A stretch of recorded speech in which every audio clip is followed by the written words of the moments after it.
Salut la famille, j'espère que vous allez bien. Ce mois, le Barça a encore 5 combats à livrer. Oui, je les appelle les combats parce que pour moi, c'est pas les matchs. Cette saison, le Barça est en guerre contre tout le monde. Donc, chaque match est un combat. Le mois dernier, on a remporté tous nos combats en mettant tous nos adversaires KO. Les amis, ce mois de novembre, quand tu regardes tous les 5 combats que le Barça doit livrer, tu peux te dire que voilà, ce sont des matchs que le Barça doit normalement écraser. Parce que quand on regarde les combats du mois d'octobre, c'était vraiment des adversaires coriaces. Bayern, Real Madrid. Et voilà, il fallait être mentalement, physiquement, émotionnellement, franchement, il fallait être prêt à tous les niveaux. Et le Barça qui a réussi. Mais là, quand tu regardes le premier match, le match aujourd'hui, face à Espanyol, le 17e du championnat, tu regardes Étoile Rouge de Berne qui joue en Serbie. Parce qu'on va les affronter la semaine prochaine en Champions League. Ils sont premiers de leur championnat. Mais en Champions League, ils n'ont remporté aucun match. Tu te dis, voilà, le Barça doit les écraser. Quand on revient, on va faire face à la Real Sociedad qui est 14e du championnat. Tu dis, voilà, 14e, le Barça, ça doit les éteindre normalement. Après ça, on va faire face au Celta Vigo qui est 12e du championnat. Après ça, on va recevoir Brest qui est 10e du championnat. Donc, les amis, quand tu regardes tous ces combats-là, tu te dis normalement, si le Barça a pu donner 4 au Bayern, 4 au Real Madrid, 5 à Séville, tu te dis, normalement, les 5 combats du mois de novembre sont faciles. Le Barça doit normalement, c'est-à-dire éteindre, gagner, c'est-à-dire. Mais les amis, attention au match piège. Parce que ces soi-disant petits ou moyens, c'est eux-là qui peuvent nous piéger ce mois-ci-là. Parce qu'on peut négliger et se retrouver en train de perdre les points. N'oublions pas que si on gagne le match aujourd'hui, on passe à 9 points du Real Madrid. Donc, on leur met déjà une pression. Mais si on fait un match nul aujourd'hui face à Espanyol, parce qu'on ne sait pas avec quelle tactique Espanyol va aborder ce match. Ils ont vu tous les matchs du Barça. Ils savent que le Barça est bon dans le jeu à l'intérieur comme à l'extérieur.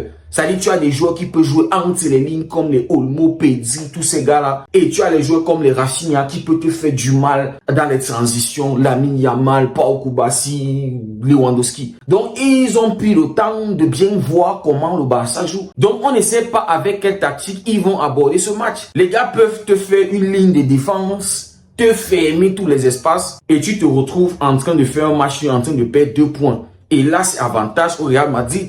Le Real Madrid, ils vont se donner, ils vont se tuer face à Valencia, gagner ce match pour pouvoir réduire cet écart de 6 points. Donc aujourd'hui, il va falloir être très sérieux. Il va falloir prendre Espanyol avec tout le sérieux possible, comme si on faisait face au Bayern. Je vous ai fait un sondage par rapport à ce match pour vous demander vos pronostics. Et il y a 43% de personnes qui pensent que le Barça peut marquer 7 buts face à Espanyol aujourd'hui, les amis. C'est possible. Mais tout va dépendre de la tactique en face et de comment nous, on va aborder ce match. Je suis pour une rotation, mais pas trop. Mais pas trop quand même. Il va falloir maintenir certains titulaires pour garder l'équilibre de notre équipe. Maintenant, les amis, on va se déplacer à la Real Sociedad. Ça peut être aussi un match piégeux.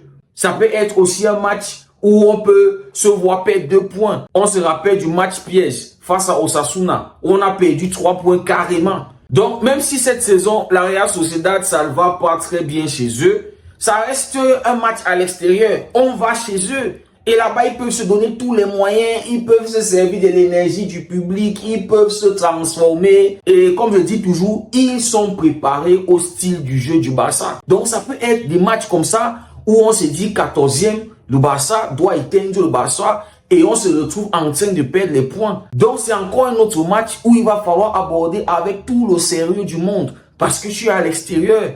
Et après ça, on se déplace encore à l'extérieur face au Celta Vigo. Vous savez que quand le Celta Vigo fait face au Barça, eux, ils deviennent Manchester City.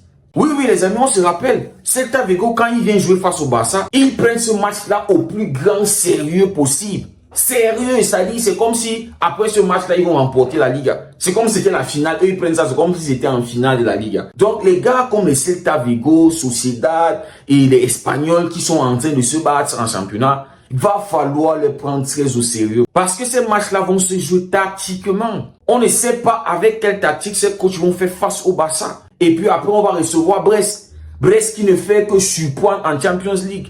Brest, je crois, ils sont à une victoire pour être qualifiés. Une victoire. Je ne sais plus, je crois que c'est une victoire ou un match, un truc comme ça. Brest en Champions League, ils sont en train de je sais pas, ils sont comme du Leverkusen de la saison dernière. Ils ne veulent pas perdre un match. Et d'où le nouveau format de la Champions League qui favorise les équipes comme ça parce qu'ils savent qu'ils n'ont qu'à tout donner sur le terrain. Ils ont un match. Il n'y a pas de match aller-retour. Parce que c'était le format aller-retour. Les équipes comme ça, là, on va les éteindre.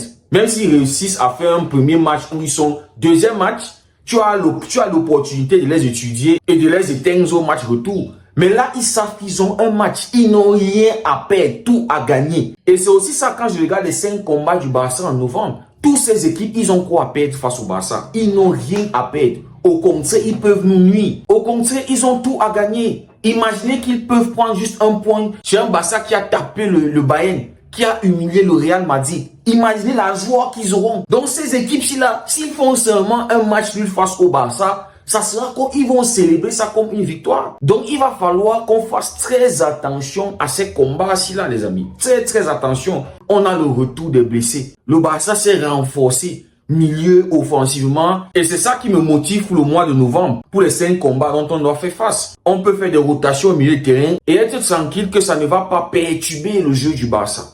Donc les amis, ce mois-ci là, on a 5 autres combats à livrer et il faut les prendre autant au sérieux comme les 5 derniers combats où on a éteint, on a mis tous nos adversaires KO. Là, ce sont des petites et des moyennes équipes qui n'ont rien à perdre face au Barça. Ils disent complètement rien. Là, ils arrivent, ils vont jouer leur vie. Ils vont laisser l'âme sur le terrain. S'ils peuvent récolter ne serait-ce qu'un point, ils vont se sentir meilleurs que le Bayern et le Real Madrid ou Séville qui ont pris des raclés. Mais les amis, je crois que tous ces combats sont à la hauteur du Barça. Le Barça doit encore gagner ces matchs avec des 5-0, des 3, pourquoi pas des 7. Les gars comme Étoile Rouge, je m'en fous s'ils sont chez eux. Je m'en bats les couilles. Le Barça doit aller chez eux et les infliger une bonne raclée. Les Sociedad, tout ça là. Les Celta Vigo espagnols qui ont perdu face à un Real Madrid qui ne joue même pas un ballon flamboyant.